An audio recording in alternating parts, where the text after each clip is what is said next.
Merci, bonjour à toutes et à tous. Je suis Jean-Louis Le Corvoisier. Je vais avoir le plaisir de vous accompagner tout au long de cette journée. Écoutez, Madeleine Gilbert, je vous en prie, installez-vous. J'ai appelé aussi nos autres intervenants. Arnaud Casado, qui est maître de conférence à Paris 1 Panthéon-Sorbonne, plus spécifiquement attaché à l'Institut des sciences sociales du travail. Ses recherches portent, je vous en prie, installez-vous, sur le droit social à vocation environnementale. Il est aussi l'auteur d'un livre, Droit social à vocation environnementale, dont il nous parlera d'ailleurs dans quelques instants. Madeleine Gilbert, qui s'est déjà manifestée, qui est secrétaire nationale CFE-CGC en charge des transitions, de la transition vers un monde durable, et Olivier Dumarty, qui est DRH de Groupama Loire-Bretagne. Les prérogatives environnementales des représentants du personnel évoluent, mais jusqu'où vont-elles ? Que manque-t-il pour accélérer cette transformation? Peut-on intégrer des critères environnementaux dans des négociations salariales? Faut-il aller vers davantage de cogestion sur ces sujets? Les représentants du personnel ont-ils les outils nécessaires? L'environnementalisation du droit, l'attractivité des entreprises, la transition juste, quelles perspectives pour demain? Ce sont les sujets que nous allons aborder avec nos trois intervenants et vous aurez naturellement un temps pour pouvoir apporter vos compléments, vos témoignages, poser des questions et demander des précisions. Arnaud Casado, je vous invite à prendre le micro. On est sorti aujourd'hui du « on ne peut rien faire sur l'environnement à notre échelle ». On peut tous agir dans l'entreprise, quelle que soit sa situation. Alors déjà, bonjour à tous et merci pour l'invitation. Alors effectivement, je pense qu'il faut sortir d'une logique qui a été celle qui était évoquée il y a longtemps des petits gestes, puisqu'il y a un vrai problème d'échelle quand on décide d'agir.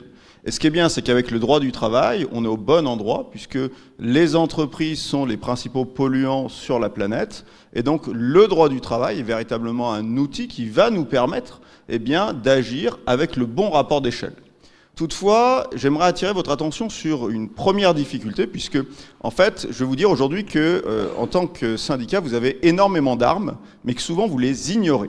Alors pourquoi je veux faire une première précision? C'est parce qu'en fait, généralement, on vous parle de l'environnementalisation du droit. Donc on vous dit, aujourd'hui, vous avez des prérogatives environnementales dans l'entreprise. Et effectivement, ces prérogatives environnementales dans l'entreprise, c'est la loi climat et résilience. Donc, vous avez eu la gentillesse de mentionner mon ouvrage, donc je le fais à chaque fois. La loi climat et résilience, ce sont les pages en haut. Autrement dit, 60 pages sur 450. Donc, l'environnementalisation, c'est faible. Ce qu'on va voir en partie aujourd'hui, la négociation collective, si on regarde, il n'y a rien dans la loi climat et résilience, à l'exception de la GEPP et de la GEPC, et qui sont en plus des dispositions supplétive, c'est-à-dire même pas ce qui est négocié. Est-ce que ça veut dire qu'on est dans du bricolage, qu'on fait un peu comme on peut, comme on veut? Pas du tout, ça veut juste dire que, en fait, il ne faut pas s'interdire d'aller regarder, mais ce que font les syndicalistes généralement très bien, au-delà de la loi. C'est-à-dire que des normes classiques peuvent porter des dimensions environnementales, et c'est au syndicat de les rechercher. Et ce qui est intéressant, c'est qu'on peut avoir ces éléments-là en matière de rémunération, en matière de partage de la valeur, et on arrive à des accords qui sont gagnants, gagnants, gagnants, gagnants pour la planète, gagnants pour les travailleurs, parce qu'il ne faut pas faire la transition contre les travailleurs, mais aussi gagnants pour les entreprises, c'est-à-dire que soit ça ne leur coûte rien, soit même parfois ça leur ouvre des leviers fiscaux et sociaux. Et donc, il y a là tout l'intérêt de négocier quand les deux parties ont un intérêt à la négociation. Encore faut-il en avoir conscience. C'est bien pour ça que je me permettais cette précision liminaire. Et justement, à votre avis, aujourd'hui, est-ce que les organisations syndicales sont suffisamment conscientes de toutes les possibilités, en réalité, qui sont ouvertes? Alors, ça va dépendre des organisations. Je ne suis pas certain que la CNT soit au même niveau que la CGT, qui soit au même niveau que la CFE sur le sujet. Véritablement, on a des organisations qui ont une fibre plus syndicale que d'autres, mais là, je laisserai Maddy Gilbert en parler, puisque vous avez un travail depuis très longtemps sur ces questions-là et sur la question justement de comment construire dans une stratégie de développement durable. Donc il y a certaines centrales syndicales qui, je dirais, sont plus acculturées que d'autres, et puis pour certaines, il y a moins d'éléments qui rentrent en contradiction. Par exemple, les centrales qui sont contre l'idée de se rapprocher d'une co-gestion, forcément, sur des questions comme l'environnement, ont plus de mal à prendre le sujet que celles pour qui la co-gestion n'est pas un obstacle d'irriement. Donc je ne peux pas dire que toutes les centrales sont au même niveau. Par contre, ce que je peux dire, c'est que toutes les centrales se forment sur ces questions-là Et Mehdi Gilbert évoquait tout à l'heure la question des fascicules qui avaient été faits par votre organisation sur le sujet. D'autres organisations ont également fait leurs fascicules sur le dialogue social ou la négociation environnementale. Donc il y a quelque chose qui infuse. Et à l'université, même si à mon sens c'est trop timide, eh bien on commence à en parler à nos étudiants, donc aux futurs militants.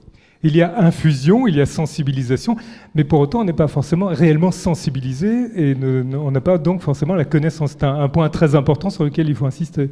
Alors ça, c'est vrai que la connaissance, elle touche ceux qui véritablement s'intéressent au sujet et on pourrait aller plus loin. Alors, un point que je porte depuis longtemps, c'est de faire un parallèle avec les ordonnances Macron. Dans les ordonnances Macron, quand on a voulu sécuriser le patronat sur le licenciement pour motif personnel, on a fait en 8 jours des arrêtés qui prévoyaient en réalité des modèles pour les employeurs qui souhaitaient licencier. On pourrait tout à fait faire aujourd'hui la même chose en matière environnementale, c'est-à-dire des guidelines faits par le ministère qui précisent sur tous les éléments, puisque des universitaires, moi mais d'autres, on a répertorié un certain nombre d'accords collectifs qui peuvent être verdis. Les partenaires sociaux dans l'ANI de 2023 ont également pris une liste, alors on n'a pas exactement la même, mais en tout cas sur un nombre minimum d'accords, on pourrait tout à fait se retrouver.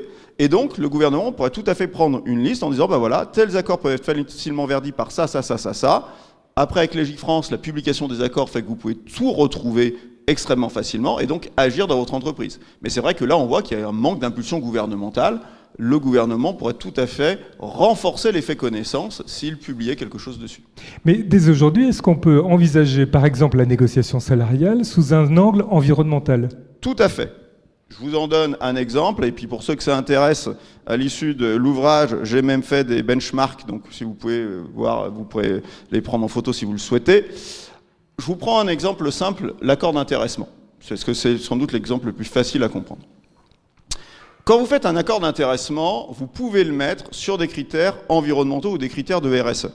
Autrement dit, vous pouvez par exemple dire que l'intéressement sera débloqué si cette année on va consommer moins d'électricité que l'année précédente. Ou alors qu'on va générer moins de déchets, c'est-à-dire que dans la façon de travailler, on va positionner autrement les machines, les recalibrer pour qu'en fait prendre moins de matière, ou sur une même plaque de tôle, si par exemple je suis dans la scierie, eh ben sortir 2 éléments à un seul endroit.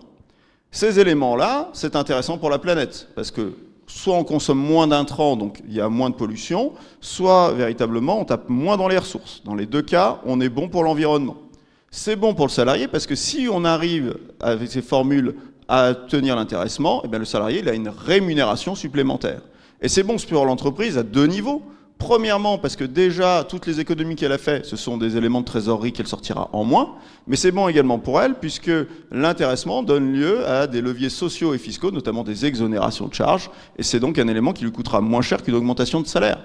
Donc, après une période qu'on a connue d'inflation, l'intéressement, notamment sur des critères environnementaux, eh ben c'est un bon vecteur, notamment de fidéliser les salariés dans l'entreprise, puisque les salariés se disent très fortement attirés par les questions environnementales, en leur donnant une rémunération supplémentaire, en allant dans la bonne direction et à moindre coût pour l'entreprise. Et des exemples comme ça, d'accords qui peuvent être gagnant, gagnant, gagnant, sur des thématiques diverses et variées, vous en avez plus d'une dizaine. Et rien qu'en matière de rémunération, j'en vois déjà 3. Il faut donc envisager les futurs accords en termes de 3 gagnants. En fait, il faut surtout se demander, c'est pour ça que je vous disais de rechercher la vocation environnementale, on a tendance à se dire, quand je fais quelque chose, je le fais, vision classique du droit du travail, pour résoudre une difficulté entre, d'une part, l'employeur et la collectivité des salariés. Eh bien, il faut se dire, mais c'est tout l'enjeu d'un monde plus durable, il faut également se dire où je mets l'élément environnemental. Je vous rappelle les 3 piliers. Économique, social, environnemental. On a pris l'habitude de raisonner qu'avec les 2 premiers piliers, économique et social. Il faut simplement se rappeler qu'il y a un 3e pilier, le pilier environnemental, et se poser la question. Je vous en prends un exemple très court. Vous avez une grosse chaîne de supermarchés en Île-de-France qui là vient de procéder à une grosse restructuration, notamment avec des mobilités de salariés. Pourquoi ? Parce qu'ils s'étaient implantés il y a 30 ans dans le sud de l'Île-de-France, maintenant ils sont implantés un peu de partout, et ils se sont rendus compte que bien les salariés, notamment peu qualifiés, qui travaillaient aux caisses ou à la manutention, eh bien, parfois faisaient des distances excessives pour venir sur leur lieu de travail. Et ils se sont dit, on a un problème RH, nos salariés, il y a un gros turnover parce qu'ils ne veulent pas rester chez nous de faire ces éléments-là. on va travailler, on va coupler le lieu d'habitation, le lieu de travail, pour proposer des mobilités géographiques et rapprocher les salariés du lieu de travail. Les salariés étaient ravis, QVC était très bien pour eux, moins de dépenses pour partir. Mais cet élément-là, qui a été réfléchi d'un point de vue économique, social, réfléchissez-le maintenant, économique, social, environnemental. Tous les trajets que vous économisez en rapprochant le salarié de son lieu de travail, c'est autant de trajets en moins, et donc d'émissions de gaz à effet de serre en moins pour l'entreprise. C'est un élément que vous pouvez lancer d'emblée dans votre réflexion. Vous voyez, on a utilisé un élément classique qui n'a pas du tout été pensé pour les questions environnementales, mais si d'emblée vous dites dans votre réflexion « Ah mais oui, mais cette règle peut avoir un effet environnemental », c'est ce que j'appelle rechercher la vocation environnementale du droit social, eh bien vous pouvez trouver d'autres effets. Et ces éléments-là, vous en avez plein sur le temps de travail, sur son aménagement, sur plein de choses. C'est ce qui vous a amené à rédiger ce livre, qui est une feuille de route, on peut l'appeler comme ça ? Exactement. La commande de cet ouvrage que j'ai voulu sortir dans une collection professionnalisante, c'est de donner une feuille de route pour les travailleurs, leurs représentants, mais plus loin que ça, même les représentants RH et les avocats, pour se dire mais comment aujourd'hui on arrive à décarboner l'entreprise, mais avec toujours cette idée de ne pas opposer, mais de concilier les intérêts pour que tout le monde y soit gagnant. L'idée, encore une fois, d'un monde plus durable, d'un développement durable, c'est que chacun y gagne. Ce n'est pas d'opposer les uns et les autres. Et effectivement, l'ouvrage balaye tout le droit du travail en se demandant à chaque fois comment est-ce qu'on peut utiliser la règle pour produire un effet environnemental sans sacrifier l'élément social ni l'élément économique. Cela dit, est-ce que c'est quand même pas à l'employeur avant tout de lancer la dynamique ? Alors, oui, on pourrait penser qu'à partir du moment où l'employeur a la gestion de l'organisation stratégique de son entreprise, il va devoir être moteur. Néanmoins, on le sait, les partenaires sociaux sont informés et consultés sur cette thématique-là. Ils ont donc pour moi toute leur part à jouer dans le dialogue social lato sensu. Et dans le dialogue social stricto sensu, c'est-à-dire la négociation collective, on a des négociations obligatoires, mais d'autres qui ne le sont pas. Prenons un seul exemple, le télétravail. Ce ne fait pas partie des négociations obligatoires. Pour autant, si on reprend déjà la lettre du texte, l'accord télétravail ou la charte doit prévoir qu'en cas de pic de pollution, tel que défini par le Code de l'environnement, il faut prévoir un aménagement du poste de travail. Pourquoi ne pas étendre cette hypothèse de pic de pollution à d'autres hypothèses d'aléas climatiques ? C'est ce qui s'est passé dans la loi espagnole après la catastrophe de la Dana. La Dana, vous le savez, c'est cette grosse vague d'intempéries qui a touché la région de Valence en fin d'année dernière.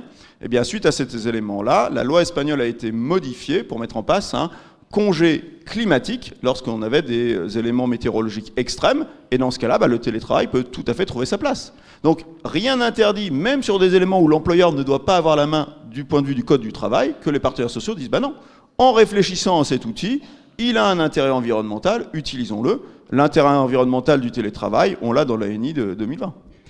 La transition, vous l'avez évoqué pour les employeurs, c'est évidemment une obligation, il n'y a pas le choix. Et puis ce que vous évoquiez rapidement, c'est finalement ça permettra aussi à l'employeur de gagner de l'argent, ce qui peut être un autre levier intéressant pour le convaincre. Tout à fait. On a un certain nombre d'études qui montrent qu'une entreprise plus durable, c'est une entreprise qui est économiquement plus rentable, soit parce qu'elle peut avoir accès aujourd'hui à des taux préférentiels pour emprunter de l'argent, ce qui n'est pas rien, mais également quand elle recherche du financement. Alors toutes les entreprises ne sont pas cotées, mais les entreprises cotées sont des entreprises qui inspirent plus confiance, mais il faut aller plus loin que ça. C'est qu'aujourd'hui, le Haut Conseil pour le climat a chiffré le coût de l'action climatique et le coût de l'inaction climatique. Et le coût de l'inaction climatique est bien plus élevé que le coût de l'action climatique.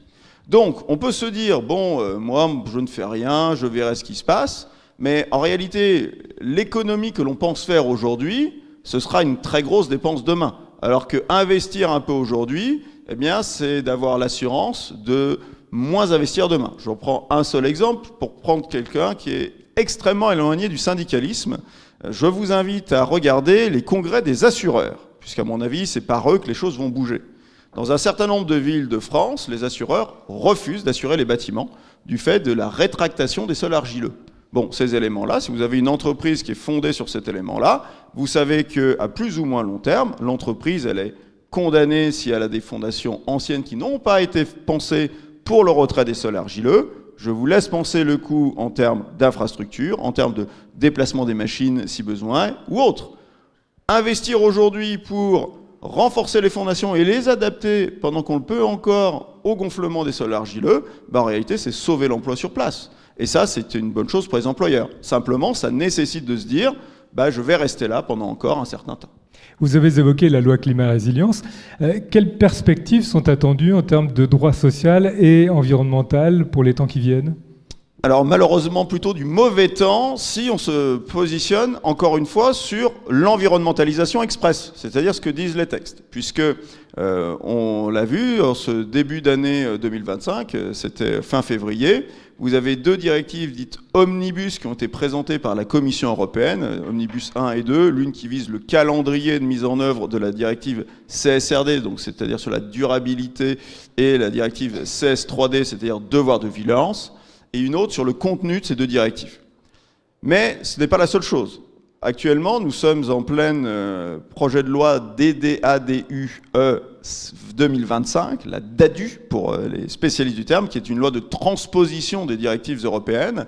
Et les sénateurs, dans leur dernier train, ont pris un certain nombre de dispositions qui visent déjà à détricoter la directive CSRD et en allant parfois plus loin que la directive initiale, ce qui va poser quelques légers problèmes juridiques. Donc j'espère que la commission mixte paritaire va revenir là-dessus, sinon c'est un nid à contentieux qui va embêter tout le monde. Mais donc on voit que sur l'environnementalisation express, il y a des reculs. Par contre, sur la vocation environnementale, il n'y en a aucun. Et donc pour tous ceux qui veulent agir, la volonté de se dire qu'aujourd'hui, je vais penser cet après-midi, vous travaillez sur les accords de mobilité et la mobilité douce, il n'y a rien qui change. Donc véritablement, il ne faut pas penser que parce qu'on entend parler à longueur de temps dans les médias intéressés de la CSRD qu'il y a du recul, qu'il y a du recul sur tout. Non, il y a du recul en matière de durabilité sur des très grosses entreprises, mais pour les 3/4 des PME françaises, en fait, le schéma ne bouge pas. Et il ne faut pas oublier que c'est un enjeu considérable en termes d'attractivité des entreprises. Alors tout à fait, et cet enjeu, on peut même le placer dans un niveau géopolitique plus grand, puisque nous avons eu l'équivalent d'une proposition de loi au Sénat américain visant à sortir certaines entreprises stratégiques américaines de la directive sur le devoir de vigilance qui a été posé. Alors on ne sait pas encore quels seront le dessin de cette loi-là, mais on a eu cette réaction-là il y a moins de 15 jours, avec donc un repli sur soi géopolitique des États-Unis, mais dont on voit déjà les effets délétères en termes boursiers. Donc l'idée de penser qu'il faut s'aligner sur le moins 10 ans pour en réalité survivre, je ne suis pas certain que ce soit la bonne stratégie. Au contraire, je pense que maintenir un niveau d'exigence élevé va permettre d'avoir une meilleure durabilité, une population en meilleure santé, des travailleurs qui seront mieux traités, et à la fin, je pense que c'est ce modèle-là qui gagnera contre un modèle de moins 10 ans qui conduira à plus de friction, plus de tension. Un modèle à 3 gagnants. Exactement. Madeleine Gilbert, alors, est-ce que vous pouvez faire un point sur le rappel, évidemment succinctement, parce que la matière est riche, des évolutions des dernières années en termes d'ANI, d'évolutions législatives aussi, et nous évoquer la position de la CFE? Oui, tout à fait. Donc, pour continuer dans ta démonstration, les représentants syndicaux peuvent négocier volontairement des accords d'intéressement sur les critères environnementaux, introduire des critères environnementaux dans les rémunérations variables et challenger la rémunération des dirigeants justement sur tout ce qui était écologique. Donc c'était juste pour faire la transition et de dire que l'influence par le droit, c'est essentiel aujourd'hui. Donc par rapport à ça, pour en venir à votre question, moi j'aime bien rappeler que la loi NRE de 2001, c'est bien ça, hein, 2001, donnait déjà des attributions environnementales au CSE, et ça a été complètement oublié.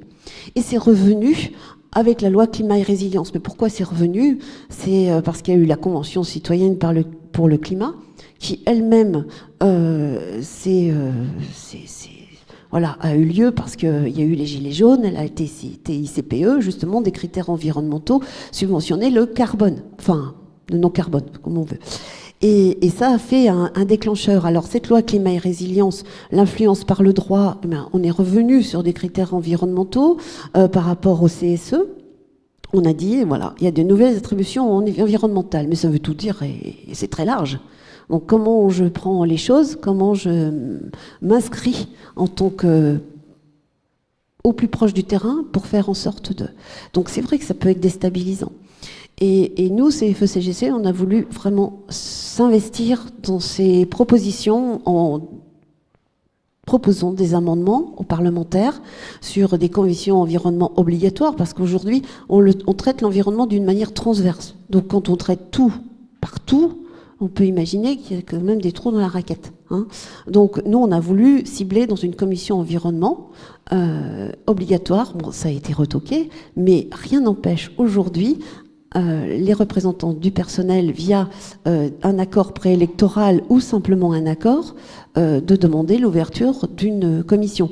Et comme le disait Arnaud, on ne l'a pas encore diffusé, mais on a écrit un protocole type qui peut servir à tous les CSE. Après, adaptable, hein, mais voilà, pour vraiment avoir une influence pour traiter l'environnement. Et donc cette loi climat et résilience, après on a eu la BDE-ESE, qui intégrait des critères environnementaux sur la politique générale de l'entreprise, sur le changement climatique, sur l'économie circulaire, mais il y a quand même un pan qui manque à tout ça, même s'il est un peu traité dans la BDSE. On parle beaucoup du climat, du climat avec scope 1, scope 2, scope 3, hein, après à détailler, mais on parle peu de biodiversité. Et moi j'aime bien revenir aux fondamentaux, c'est-à-dire il y a 150 000 emplois qui sont challengés par la transition. Hein, voilà, ce sont des chiffres officiels. Moi, je ne me base que sur les chiffres officiels. Ce sont les chiffres du CGPME, Secrétariat Général à la Transition Écologique. Voilà, 150 000 emplois. Et moi, j'aime bien rapporter aussi par rapport à la biodiversité qui est un peu oubliée, où il y a 80% des emplois, je lis mes fiches, hein, excusez-moi, je ne sais pas tout par cœur, qui sont concernés par la biodiversité et qui subiraient des impacts de dégradation irréversible des écosystèmes si rien n'était fait. Donc, ce sont des chiffres qui sont... Alors, je suis prudente, hein, qui sont un peu oubliés par les entreprises parce qu'elles sont dans le business, mais tout ça, ça a en rapport avec leur business model. Et c'est un sujet, quand bien même nous, CFE-CGC, je vous ai rappelé, on était présents à la COP en 2015, c'est pas un sujet nouveau, mais c'est vraiment quelque chose maintenant de technique, de techno. Et il faut se l'approprier. C'est pour ça que nous avons fait des guides, nous allons encore en publier d'autres, et d'avoir tous les strates pour avoir cette influence dans les entreprises. Est-ce que vous trouvez qu'au sein de la CFE, on est justement suffisamment mobilisé sur cette question? Vous l'avez évoqué, c'est technique, c'est techno, c'est extrêmement riche, c'est complexe. Alors, on a un guide qui vous donne les grandes tendances et les grandes clés pour agir, mais après, il faut vraiment avoir la volonté de faire. Et quand on peut dire au secrétaire du CSE, moi j'aime bien les choses pratiques, hein, d'inscrire les questions environnementales à l'ordre du jour du CSE, en disant voilà, je voudrais qu'on parle de mobilité, je voudrais qu'on parle de GES, je voudrais qu'on parle, il y a plein de choses, hein, mobilité, GES, voilà, les activités sociales diverses, et comment on les traite. Question ouverte, c'est un challenge. Mais il n'y a pas que les CSE, il y a les administrateurs salariés qui peuvent agir en demandant la mise en place d'un comité RSE ou un comité de mission. Un comité de mission, c'est généralement les dirigeants qui le mettent en place. Donc là, rien que de le demander, et susciter cette envie de faire, c'est un pas. Et cette influence-là, on l'a par le droit, mais on l'a par l'action. Et nous, CFE-CGC, c'est ce qu'on essaie de porter. Alors, sujet nouveau, sujet complexe, quelquefois un petit peu anxiogène, éco-anxiété, comme on appelle ça. Mais je pense que c'est les emplois de demain. C'est aussi la raison d'être de l'entreprise. Et comme le disait la loi Pacte de 2019, maintenant la stratégie d'entreprise, elle doit être challengée par les critères environnementaux. Je fais court. Il n'y a que 10 lignes. Je vous invite à lire. Mais voilà, les dirigeants doivent s'inscrire dans cette action, et les représentants syndicaux aussi. Sachant que, on le voit aujourd'hui, hein, il y a beaucoup d'entreprises qui sont vertueuses, qui le font aussi par intérêt commercial ou réputationnel, mais voilà, c'est de demander vraiment où on en est. Alors, il y a des documents, la BDESE, la DPEF pour les grandes entreprises, la CSRD pour celles qui l'ont publié, parce qu'il y en a qui l'ont publié. Donc ça, c'est à regarder. Sachant que la CSRD, normalement, elle doit être présentée aux organisations syndicales. Et l'idéal, ce serait d'avoir écrit avec les parties prenantes certains textes, enfin certaines recommandations, certaines évaluations. Mais Voilà. est-ce que c'est pas plutôt l'apanage des grands groupes de faire ça, des grandes entreprises? Moi, j'ai rencontré des PME. Alors, je pense que oui, c'est les grands groupes, ils ont des moyens, ils ont des cabinets adossés à l'évaluation, mais il y a aussi les PME qui savent très bien que ils doivent gérer leurs déchets, voilà, par exemple, la collecte des déchets qui coûte de plus en plus cher. Comment je le fais? Comment je m'investis dans ce sens-là? Mais il y a des gens qui sont challengés, qui se challengent eux-mêmes là, sur ce sujet-là. Et pour en revenir à l'ANI, alors nous participons en tant que confédération dans des instances nationales, notamment Comité national biodiversité, et puis le Comité national de la transition écologique, organe de dialogue social. Donc là, ce sont des dialogues au niveau national où on porte des recommandations. Et pour vous dire quoi, j'ai perdu le fil. Aidez-moi. Donc, dans tous ces organismes-là, on fait passer des idées, on veut faire passer des souhaits d'amélioration. Et le dernier en date, c'est que nous sommes en train, nous avons fini de le rédiger, puisque j'étais copilote, je vous donne l'actualité, hein. La CFE-CHC, moi j'étais copilote d'un groupe dans le cadre du CNB, où on a mis des recommandations dans cet avis qui s'appelle « Accélérer la mobilisation des acteurs économiques en faveur de la biodiversité ». Voilà, et notamment, j'ai fait passer, et j'ai voulu écrire comme j'écrivais, donc j'étais copilote, c'était quand même dommage de ne pas le mettre en place, faire de la biodiversité un levier de dialogue social. Donc après, le décliner, c'est-à-dire dialogue social, c'est dans les CSE, dans les comités d'administration, etc., etc. Et pour en revenir à l'ANI, puisque vous m'avez dit l'ANI, nous avons participé, c'est ça, on participe à des grandes instances nationales, et puis dans le cadre de l'ANI qui a été ouvert cette négociation en 2000, il y a 3 ans je crois. Donc l'objectif c'était au début d'écrire un guide. Moi j'aime bien rappeler et remettre les choses vraiment au centre. Il nous avait dit, vous partenaires sociaux et nous organisations patronales, nous allons écrire un guide. Ok ? Donc un guide c'est reprendre les éléments de la loi. Et au dernier moment, ça s'est changé en ANI. Donc on ne négocie pas un guide, on n'écrit pas un guide comme on négocie un accord interprofessionnel, sachant qu'il est publié et on doit avoir des montées extra-légales. Et il n'y en a pas. Donc voilà, et nous n'avons pas voulu adosser signer le document parce que c'était pas, on négocie pas pareil. Les règles du jeu avaient changé. Mais vous pouvez regarder cette ANI qui est un très bon résumé de ce qui est dans la loi. Voilà. Oui. Tu veux rajouter quelque chose? Oui, je vous en prie, prenez le micro. C'est notre point de désaccord avec Madi sur la ANI. Donc je me permets de vous le donner parce que en matière de négociation, il peut être utile. C'est que si la CFE est partie, malgré tout, les organisations patronales, elles sont restées. Et donc ces éléments-là, puisque les organisations patronales vous ont dit, pour nous c'est un ANI, n'hésitez pas à leur rappeler que ce qu'ils mettent dedans, pour eux, ils sont tenus. En plus, l'ANI a été derrière fait un procédé d'extension par le ministère du Travail. Donc n'hésitez pas à leur dire, ce qui est mis dans l'ANI, dans les recommandations, c'est donc un minimum auquel vos organisations se sont déjà engagées. Voilà pour ce point de désaccord qui est établi. Oui, allez-y, bien sûr. Je voulais juste, vous parliez de la RSE, donc pour nous, c'est faire de la RSE un levier de dialogue social. Voilà. Et de, comme le disait Arnaud, de mettre l'environnement au cœur du dialogue social dans le cadre de la RSE. Et comme nous sommes adhérents à Global Compact, vous pouvez voir les kakémonos à l'entrée, avec les 17 ODD, il y a un truc très simple, c'est de se servir des 17 ODD qui vont, par exemple, égalité femmes-hommes, etc., vous les regarderez, comme grille de référence dans les CSE pour challenger, pour voir si tout est traité. Alors, donc pour vous, le dialogue social est un vecteur efficace pour aller accélérer la transition écologique, environnementale ? bien évidemment, c'est-à-dire qu'on ne laisse pas la main rien qu'aux aux dirigeants. On a sa part puisqu'on représente les salariés. Il ne faut pas l'oublier, nous sommes élus avec des critères depuis 2008 qui sont très exigeants quand même. Et donc nous représentons les salariés sont intéressés et ils souhaitent ils challengent leur entreprise. Alors je ne vais pas rentrer dans les réseaux de salariés qui s'organisent d'une manière...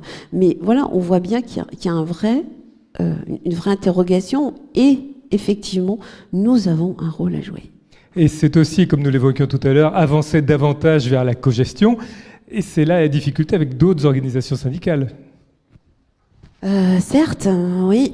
Donc, on n'est pas toujours d'accord. Alors déjà, il faut se mettre sur la hauteur du défi de la transition et l'objectif que l'on veut atteindre d'une manière générale au plan les accords de Paris. On sait très bien, c'est limité à 1,5 degré, mais quand on voit qu'aujourd'hui, on est en train de négocier le plan d'adaptation au changement climatique qui se veut une France à plus de 4 degrés, donc on est au-delà des accords de Paris. Et donc, par rapport à ça, on voit bien, soyez curieux, vous allez sur le PNAC. Donc, comme tu parlais d'adaptation, il y a aussi, par exemple, l'adaptation sur le trait de côte. Aujourd'hui, par rapport à l'augmentation des températures, du niveau de la mer, comment fait-on pour gérer ce trait de côte? Comment fait-on pour gérer la biodiversité? Donc, ce sont des éléments qui sont dans le PNAC, où on nous a demandé, nous, de nous positionner. Mais on voit qu'aujourd'hui, on parle de transition juste. Alors, qui est contre l'injustice? Personne. Voilà. Surtout dans... Donc, le but, c'est de concilier l'écologie et le social. Et on voit qu'il y a des différences de point de vue sur différents acteurs. C'est ce que vous disiez, les organisations syndicales, mais pas que, puisqu'on a d'autres organisations qui se joignent dans ces discussions.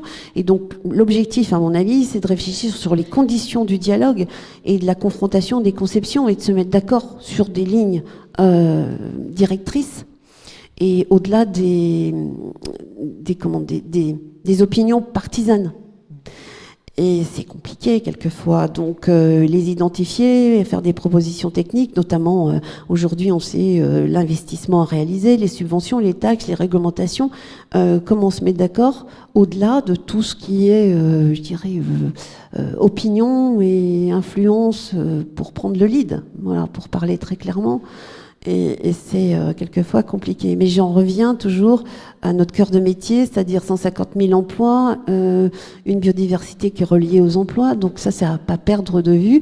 Et, j'en finirai là, c'est vraiment le business model de l'entreprise à challenger et à réfléchir. Et ne pas attendre que les dirigeants le fassent à la place. Et puis peut-être avoir un autre point de vue. Eh bien justement, nous allons peut-être avoir un autre point de vue, ou peut-être pas. Nous avons entendu le juriste, nous avons entendu la syndicaliste.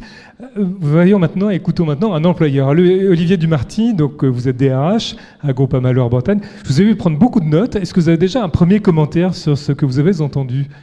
Moi, hormis apporter le témoignage de Groupama Loire-Bretagne et mon témoignage personnel, je suis venu aussi prendre des informations et puis voir un petit peu quel est l'état de l'art et la sensibilité des différents intervenants. Et ce que j'entends jusqu'à maintenant, moi, me sied fortement, même si j'ai un peu tiqué sur le début de votre intervention pour dire que les entreprises sont les principaux pollueurs. Je pense que c'est l'activité humaine, globalement, qui est le principal pollueur et que... Attendez, oui, entre une usine et une personne seule dans son jardin, c'est pas tout à fait la même chose. Toute activité humaine est par essence polluante. Mais quand vous prenez l'avion pour aller en vacances, vous polluez au moins autant que la moindre entreprise. Bon, Arnaud Casado va vous dire qu'il ne prend pas l'avion. On peut changer d'exemple. Ça fait 15 ans que j'ai dit je ne prends plus l'avion. Mais pour des raisons écologiques. Mais c'est l'activité humaine, globalement, qui est polluante. C'est pas que l'activité entreprise. Mais moi, ce que j'ai entendu jusqu'à maintenant me convient tout à fait. C'est-à-dire que on ne peut pas aujourd'hui s'exonérer du monde, évidemment, qui nous entoure. La dimension environnementale est une partie prégnante de la vie de tous les jours, que ce soit au travail ou en dehors du travail. Et il est évident que ces sujets-là ne peuvent pas s'arrêter à la porte de l'entreprise, ils doivent être traités aussi au sein de l'entreprise, et ils doivent être traités entre l'employeur et les représentants des salariés. Donc les organisations syndicales, alors, qui ont effectivement des sensibilités parfois assez différentes sur le sujet, les organisations syndicales sont évidemment un levier primordial pour la bonne gestion de ces thématiques-là au sein de l'entreprise. Alors ça, c'est la position de principe. Et très concrètement, comment ça se passe chez vous ? Non, moi, j'ai pas beaucoup de principes, donc c'est pas. J'ai des valeurs, mais j'ai pas de principes. Donc, moi, je suis dans la vraie vie, et l'employeur seul ne peut pas légiférer, entre guillemets, c'est pas le bon terme, sur ces sujets-là, parce que il faut qu'il y ait adhésion de l'ensemble du corps social.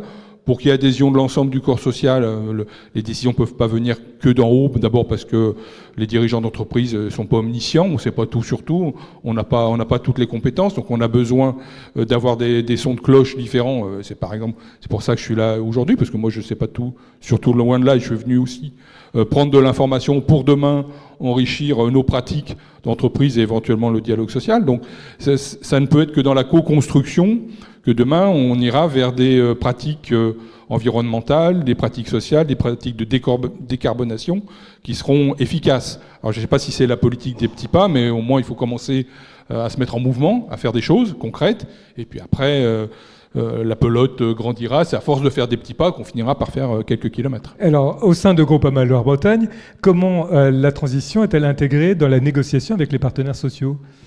Alors, un exemple a été évoqué tout à l'heure. Un des paramètres les plus simples et les plus visibles, c'est les négociations sur les accords d'intéressement, où effectivement on cherche à intégrer la dimension RSE de manière globale dans les accords d'intéressement.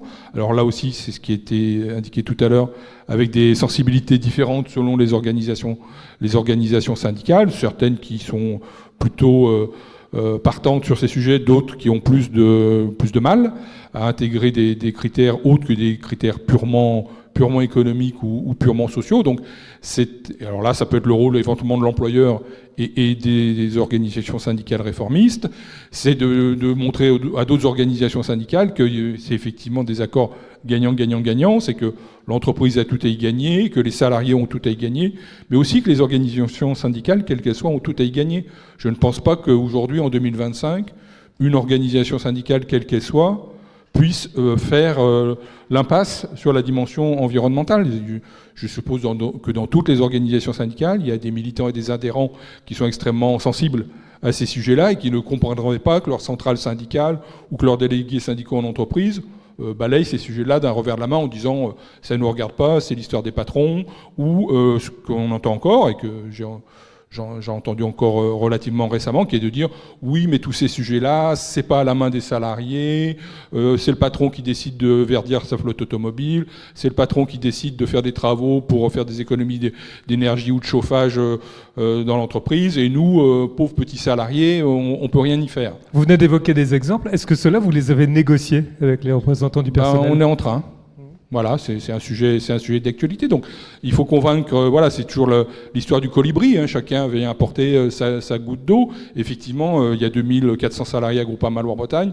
C'est pas un salarié qui tout seul va tout d'un coup faire que l'entreprise va diminuer sa consommation électrique ou de carburant de temps. Mais si on est 2400 à s'y mettre, on peut s'attendre à avoir un résultat qui soit positif. Donc il faut arriver à embarquer tout le monde, à faire comprendre que c'est pas une contrainte, que l'employeur cherche pas uniquement à répondre à une obligation légale. Alors évidemment, il y a des obligations légales auxquelles il faut répondre. On n'a pas vocation à être hors la loi. Mais en même temps, si effectivement il n'y a pas de mal à signer des accords qui soient gagnant-gagnant-gagnant. Il n'y a pas de mal à ce que ce soit bon pour l'entreprise, bon pour les salariés, bon pour les clients, bon pour les fournisseurs et bon pour la planète. Est-ce que vous êtes suffisamment challengé par vos organisations syndicales ? Non, pas encore. Non, clairement, pas encore. Bah oui, mais j'en ai là dans la salle, donc ils vont gueuler. Mais non. Je pense que ça ne peut pas. L'impulsion ne peut pas. Enfin, l'impulsion, oui, mais tout peut pas venir d'en haut. Donc il faut évidemment des organisations syndicales qui soient formées, informées sur ces sujets. Voilà, le colloque d'aujourd'hui y participe. Mais il faut évidemment qu'il soit force de proposition, parce que sinon on va assez rapidement toujours retomber sur les mêmes sujets, fermer les robinets, éteindre la lumière. Alors effectivement, il y a la flotte automobile et ça c'est quand même un élément extrêmement qui pèse d'un poids extrêmement important dans les objectifs de décarbonation que peut avoir une entreprise. Une entreprise comme la nôtre, c'est 7 ou 800 véhicules. On fait 40 000 km par jour dans notre entreprise. C'est une fois le tour de la planète. Donc c'est pas un petit enjeu d'être en véhicule hybride, puis demain en véhicule tout électrique. Rien que quand on aura fait ça, déjà, on aura certainement apporté notre part à l'édifice. Après, il y a évidemment rénover nos agences, rénover nos sites pour qu'ils soient autosuffisants en consommation électrique, mettre des panneaux solaires, enfin voilà, la récupération d'eau, enfin refaire tous nos bâtiments aux normes les plus modernes d'économie et d'avoir les bâtiments les plus vertueux possibles. Et puis après, c'est tout, et là on rejoint le volet social, c'est aussi toute la politique autour des mobilités douces, de la mobilité durable, inciter et mettre à disposition des applications pour favoriser le covoiturage sur les trajets domicile-travail, inciter encore plus fortement à utiliser les transports en commun, à venir à pied, en vélo, en négociant un accord avec les partenaires sociaux sur des indemnités kilométriques vélo. Sur notre siège ici à Rennes, où il y a 300 salariés, il y a 5 ans, il y avait 4 ou 5 personnes qui venaient en vélo. Aujourd'hui, on a un parking vélo où il y a 40 ou 50 vélos. Et donc, on a multiplié par 10 le nombre de personnes qui viennent en vélo en relativement peu de temps. Le covoiturage, bon, c'est plus compliqué, mais on insiste. Il faut que petit à petit que ça prenne le pas. Évidemment, les transports en commun. Donc, on a tout ce travail avec les partenaires sociaux sur les mobilités douces. Ça a été évoqué rapidement, le télétravail. Alors, même si, évidemment, on n'a pas mis en œuvre le télétravail pour des raisons essentiellement écologiques, mais il y avait déjà du télétravail à Groupama Loire-Bretagne avant la Covid, mais évidemment la Covid a été un accélérateur, un booster du télétravail, mais sur lequel on n'est pas revenu en arrière. Et quand dans une entreprise comme la nôtre, vous avez 55% de l'effectif qui peut télétravailler jusqu'à 2 jours par semaine, ça a été évoqué tout à l'heure, c'est moins de trajets quotidiens, donc c'est moins de consommation évidemment de carburant, c'est moins de pollution, c'est moins de bouchons, enfin c'est moins de monde sur la route. C'est aussi en termes de pénibilité, de qualité de vie au travail, je gagne du temps de sommeil, j'évite évidemment en termes d'accidentologie. Dans une entreprise comme la nôtre, l'essentiel des accidents, c'est des accidents de voiture ou des accidents de trajet. Donc, vous limitez aussi l'accidentologie. Donc, c'est bon aussi pour la santé mentale et la santé physique des salariés, le télétravail, par exemple. Et donc, vous n'êtes pas suffisamment challengé par les organisations syndicales. Mais leur donnez-vous suffisamment de moyens, de temps, pour pouvoir... Pardon ? Je suis approuvé par Madeleine Gilbert. Est-ce que vous leur donnez les moyens nécessaires pour vous challenger ? C'est là que je vais tout de suite devenir beaucoup moins populaire. C'est que l'histoire du temps disponible, je trouve, c'est ma vision, c'est un peu une fausse barbe. Toujours réclamer du temps en plus, du temps en plus, du temps en plus. Non, je sais pas. Je pense que, alors, dans les grandes entreprises, je ne parle pas de la PME, du délégué syndical qui est tout seul avec son petit volant d'heure, mais dans les grandes entreprises où il y a des organisations syndicales avec des élus, avec des paniers d'heures, voire parfois avec des permanents, ils ont le temps. Enfin, faut arrêter non plus de toujours demander du temps en plus. Non, si on veut s'emparer d'un sujet, le temps on le trouve. Voilà, comme l'information. Si on veut être informé sur sujet, l'information, il y a des livres, il y a des sites... Enfin, l'information, elle existe. Donc, dire qu'on n'est pas informé, dire qu'on n'a pas accès à l'information, c'est des blagues. Et dire qu'on n'a pas assez de temps, pour moi, c'est des blagues aussi. Ce que vous constatez en tout cas, vous aurez l'occasion de répondre, ce que vous constatez en tout cas, c'est que les salariés sont très demandeurs, notamment les jeunes que vous cherchez à embaucher. Il y a une forte demande. Et est-ce que ce n'est pas un peu un sujet d'inquiétude de voir que... Ce n'est pas le cas de la CFE-CGC, mais que pour certaines organisations syndicales, il y a un petit décalage qui est en train de s'accentuer. Alors, pareil, là, je ne suis pas venu ici pour être populaire. Je ne sais pas si... évidemment qu'il y a une partie de la jeunesse qui est très sensibilisée sur... la jeunesse, je ne sais pas si ça existe, la jeunesse.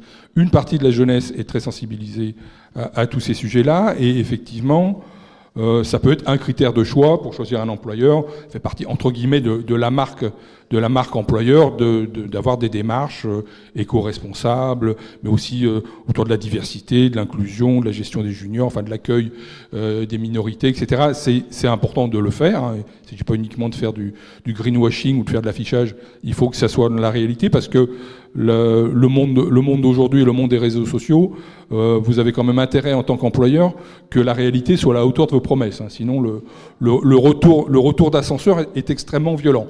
Donc il ne faut promettre que ce qu'on fait et que ce qu'on est certain de pouvoir tenir. Donc effectivement, une partie de la population, jeune ou moins jeune, hein, d'ailleurs, je ne sais pas si c'est uniquement une question de date de naissance, est sensibilisée à ces sujets-là. Maintenant, pareil, il ne faut pas trop en faire sur ces sujets-là, parce que là je vais être un peu trivial, entre une économie d'énergie et une prime, enfin il y a un moment donné où même les plus jeunes ne sont pas ennemis de leurs propres intérêts, donc ils pensent à la planète, ils pensent etc., mais ils pensent aussi quand même beaucoup à leur confort personnel, à leur qualité de vie au travail personnel et à leur portefeuille. Alors après, il faut arriver à faire en sorte, et ça peut être le rôle, et c'est le rôle de l'employeur, de faire en sorte que les deux, et ça a été dit tout à l'heure, que les deux ne soient pas antinomiques, c'est-à-dire qu'on peut à la fois développer de la qualité de vie au travail, de la compétitivité, des ambitions personnelles, et puis avoir envie d'être le mieux payé possible, tout en étant vertueux, tout en étant économe, tout en étant durable. Et moi, c'est ce que j'ai entendu tout à l'heure, c'est que je pense que une entreprise durable est forcément une entreprise rentable, et qu'il n'y a pas d'antinomie entre les deux, et que les petites économies qu'on cherche à faire demain seront des grosses dépenses, qu'on cherche à faire aujourd'hui seront des grosses dépenses demain.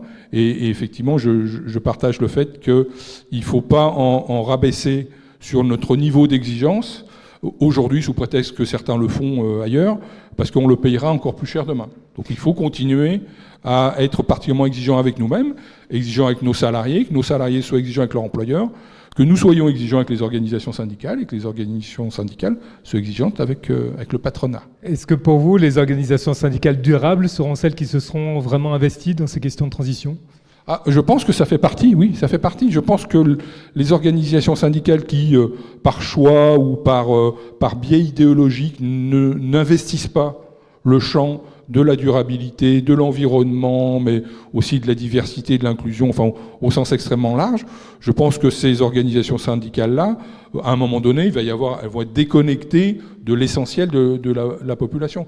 Et moi, je pense même que ce qui se passe, alors c'est triste, hein, le dérèglement climatique, etc., mais parfois à toute chose malheur est bon, c'est une opportunité formidable pour les organisations syndicales de renouveler un petit peu leur cursus idéologique et leur approche des thématiques, et de sortir de l'éternelle revendication sur la réduction du temps de travail ou les augmentations de salaire. Oui, évidemment, tout ça, ça fait partie du corpus idéologique. Mais là, il y a des champs extraordinaires à investir, et là, il y a vraiment une opportunité incroyable pour les organisations syndicales d'investir ce champ-là, parce que au moment où on parle, je pense qu'elles sont à peu près à égalité avec les employeurs. C'est-à-dire que c'est quand même, il y a un monde inconnu qui s'ouvre devant nous, et on apprend en marchant. Et l'employeur n'a pas forcément beaucoup de longueur d'avance par rapport aux organisations syndicales. On découvre aussi beaucoup de choses, nous, tous les jours. Et si on peut avancer de concert avec certaines organisations syndicales, en tout cas celles qui le veulent, sur ces sujets-là, ce sera pour le plus grand bien de la planète, de l'entreprise et du dialogue social. Donc il y a vraiment beaucoup à faire. Et moi, j'encourage vraiment les organisations syndicales à investir, mais très sérieusement, ce champ-là. C'est pas anecdotique, c'est pas périphérique. Demain, ce sera peut-être l'essentiel des négociations avec les partenaires sociaux. Sinon, pour vous, il y a un risque que ces organisations syndicales soient dépassées par des collectifs, des mouvements sporadiques Alors, ça peut arriver, oui. S'il y a des connexions entre le corps social et ceux qui sont censés les représenter, on pourrait avoir en entreprise ce qu'on trouve peut-être dans le champ politique, hein, c'est-à-dire des hommes et des femmes politiques qui ne représentent qu'eux-mêmes, ou une immense minorité de gens qui ne se sentent pas du tout, on l'a vu avec les Gilets jaunes et plein d'autres, qui ne se sentent pas du tout représentés par la représentation nationale. Si demain on a effectivement des délégués syndicaux qui représentent 3-4 copains et qui ne représentent pas l'immense majorité du collectif, et que la vraie vie sociale, elle se déroule sur des teams, sur des boucles WhatsApp dans lesquelles les organisations syndicales ne sont pas présentes et qui s'organisent éventuellement des collectifs parallèles, c'est pas bon pour les organisations syndicales, mais c'est pas bon pour l'employeur, parce que moi, alors là je parle en mon nom propre, je souhaite, mon souhait le plus cher, c'est d'avoir des organisations syndicales qui soient les plus représentatives possibles, parce que comme ça, quand je parle à ces gens-là, je parle à l'ensemble du corps social. Si je parle à 2-3 barbus comme moi, qui représentent eux-mêmes et qui sont complètement déconnectés de l'immense majorité des collaborateurs de l'entreprise, je négocie avec des gens qui représentent 3-4 copains, et moi, ça m'intéresse pas, parce que ça veut dire qu'à côté, je ne réponds pas à des attentes portées réellement par le corps social. Donc je pense que c'est extraordinairement important, et moi, contrairement à ce que croient parfois certaines organisations syndicales, je ne souhaite pas du tout la mort des syndicats, au contraire. Je serais vachement emmerdé si demain, j'avais pas de syndicat en face de moi, parce qu'avec qui je parle ? Avec 2350 individus qui vont venir chacun faire la queue leu pour taper à la porte de mon bureau pour me demander une augmentation de salaire ou un 3e jour de télétravail. Moi, je préfère discuter dans un cadre établi avec des organisations syndicales formées, informées, compétentes et qui représentent la majorité, on va dire, du corps social. Et même si elle vous parle salaire et réduction du temps de travail. Madeleine on est Gilbert, là pour parler de ça. Arnaud Casado, et ensuite ce sera à vous. Oui, je me permets de rebondir sur l'intervention puisque il y a 4 points sur lesquels voilà, j'aimerais juste donner quelques éléments. Tout d'abord sur la question des entreprises principaux pollueurs. En fait, si je le dis, c'est parce que nous avons de la littérature scientifique. En tant qu'enseignant-chercheur, je me fonde sur des sources et donc je vous invite à regarder notamment le sommet de la Terre de Nairobi qui a bien distingué entre ce qui relevait des individus sur leur temps propre et de l'activité de l'entreprise, et les entreprises sont très très loin devant. Deuxième élément, c'est la métaphore du colibri qui, moi, commence à me fatiguer un peu. Là, vous n'y êtes pour rien parce que c'est un élément qui est repris de partout, mais j'aimerais juste rappeler quelques petites évidences simples, encore une fois fondées scientifiquement. Tant le dernier rapport du GIEC, donc c'est un des volets du rapport AR6, le dernier volet, que également la théorie des limites planétaires montre qu'en 2015, il y en avait que 3 qui étaient passés, là on en est maintenant à 6, et que les risques d'emballement sont extrêmement forts. Et donc en réalité, le petit pas qui va nous emmener, il y a un moment donné où en fait il n'y aura pas de petit pas. C'est-à-dire qu'à un moment donné, si on rentre dans les risques d'emballement, c'est fini. Et il y a certaines limites. On peut se dire on fait des petits pas, je pense là, puisque j'étais en train de boire de l'eau au PFAS, le jour où l'eau sera inconsommable, on sera très content, même si on arrive à faire baisser la température globale. Si on ne peut plus boire, l'être humain, je lui donne une espérance de vie assez faible. Sur le temps donné aux syndicats, il y a quand même les ordonnances Macron qui ont fortement réduit ce volet-là sur les heures de délégation, à tel point que même la Direction générale du travail, dans ses rapports sur la négociation collective, dit oui, on sent une incidence sur la négociation collective. Alors c'est le ministère du Travail qui le dit, c'est pas les syndicats, mais je ne pense pas que la salle me démentira là-dessus. Enfin, sur la réduction du temps de travail, je suis en profond désaccord, puisque en réalité, c'est une revendication qu'ils vont devoir porter, et encore plus, puisque ce qui pose problème, c'est sans doute notre société de consommation ultra-productiviste, puisque nous sommes dans un monde fini, il n'y a qu'une seule planète, et donc une croissance infinie n'est pas possible. Là aussi, là-dessus, on a assez de littérature scientifique, et donc une des façons de donner du travail à tout le monde et de faire en sorte que on ne tape pas trop dans les ressources, eh bien, c'est de réduire le temps passé à produire. Donc, ça passe par une réduction du temps de travail. Donc, attendez-vous à cet élément-là plutôt qu'à dire qu'ils ne le revendiqueront pas. Ce qui laissera plus de temps pour consommer. Ajoute Olivier Dumarty. Madeleine Gilbert. Oui, monsieur, j'ai quelques éléments à apporter. Donc par rapport à ça, quand l'entreprise se lance dans un développement durable et des évaluations par rapport à son business model, et effectivement, ça rapporte voilà, des gains, on peut imaginer qu'il y ait un partage de la valeur plus important. Justement, par rapport à des négociations salariales, c'est-à-dire quand on fait des baisses, des économies d'énergie, des économies sur l'eau, des gains de productivité, on va essayer d'imaginer que les directions puissent avoir un meilleur partage de la valeur. Voilà, déjà ça. Et puis, par rapport à la loi climat et résilience, vous parliez tout à l'heure, et des heures de délégation.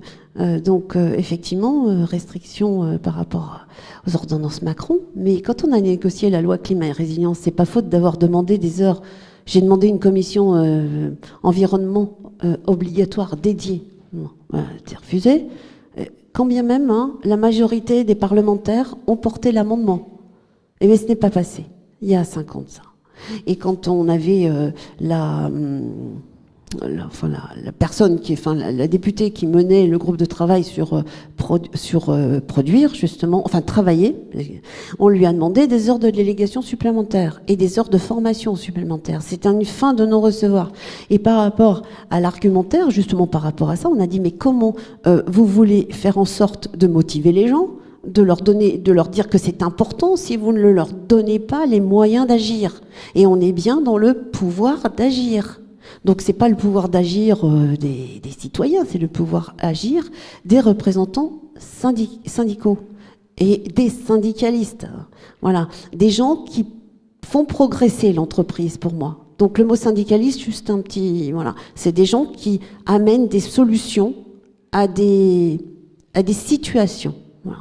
Et donc par rapport à ça, on n'a pas eu d'heure de délégation supplémentaire. Donc c'est quand même un signe quand vous donnez pas les moyens d'agir et de se former, c'est qu'il n'y a pas une volonté extrême.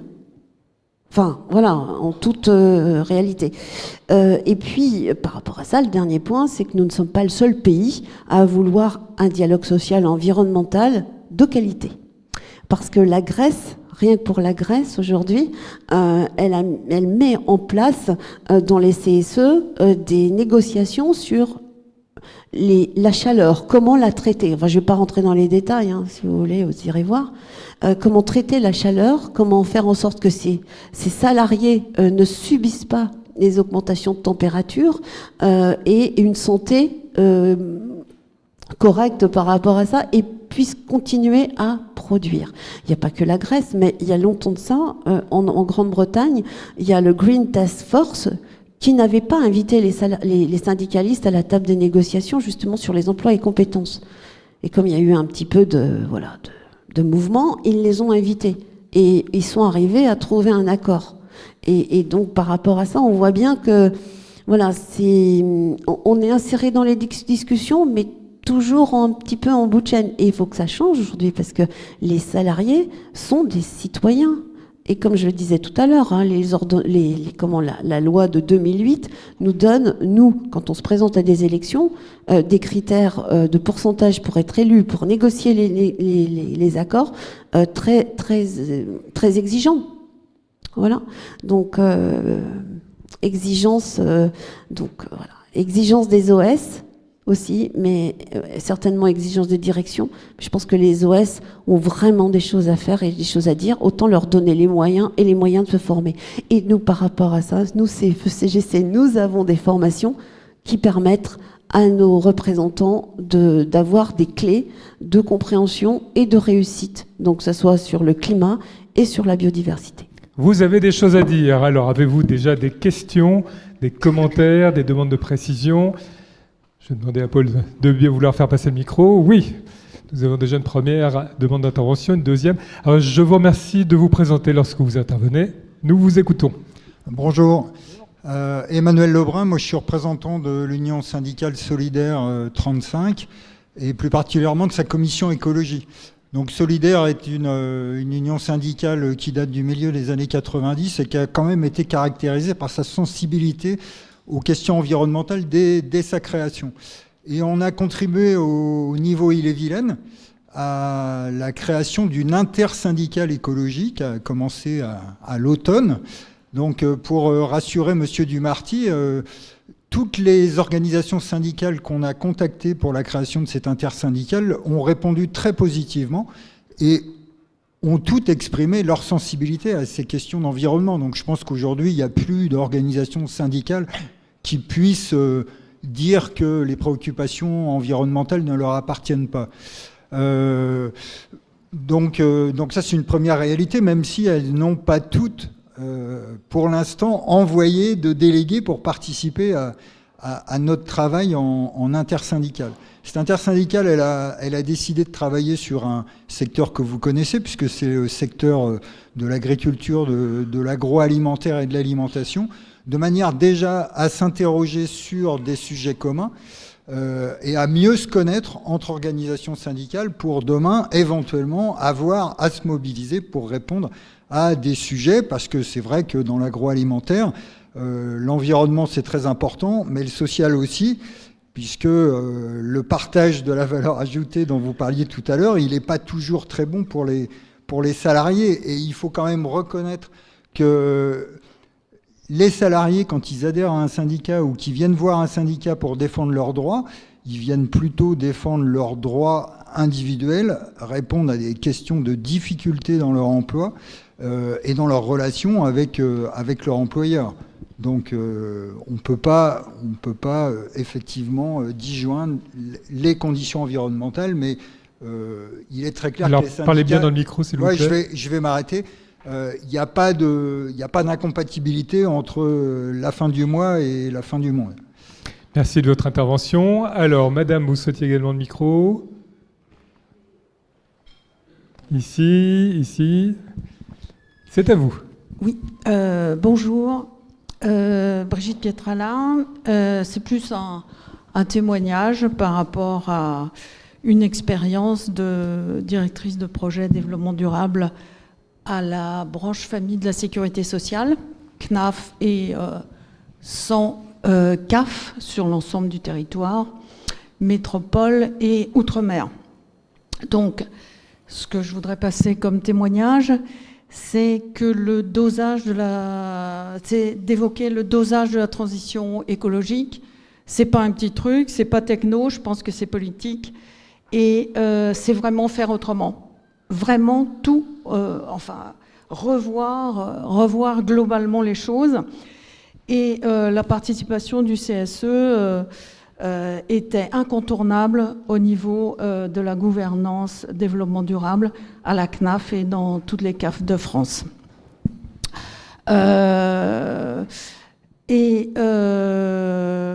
Deuxième chose, l'impact, je voudrais évoquer l'impact social de la transition environnementale. Parce que la transition environnementale d'ampleur va créer des inégalités sociales. Et donc, il y a énormément de critères à prendre en compte. Je vais citer des exemples. Quelques exemples. Vous avez parlé des accords d'intéressement, moins d'énergie, moins de déchets, etc. Alors on l'a fait à la sécurité sociale en 2011. On s'est très rapidement aperçu avec l'ensemble des territoires qu'il y avait des organismes qui ne faisaient rien et ça baissait automatiquement. Donc il faut y aller dans les notions de région climatique, etc. Et donc ça, ce sera une question que je poserai.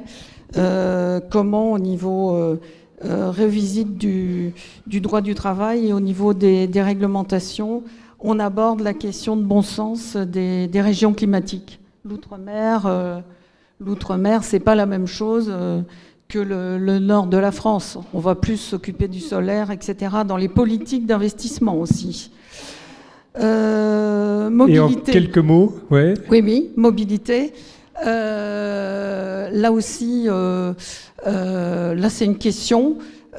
Comment se fait-il qu'au niveau national, sur la mobilité, il n'y ait pas une mise à jour des accords sur l'aide à l'achat d'un véhicule, puisqu'on voit que c'est très inégalitaire aujourd'hui par rapport notamment aux zones rurales. Il y a des problématiques de voitures pour se rendre à son travail.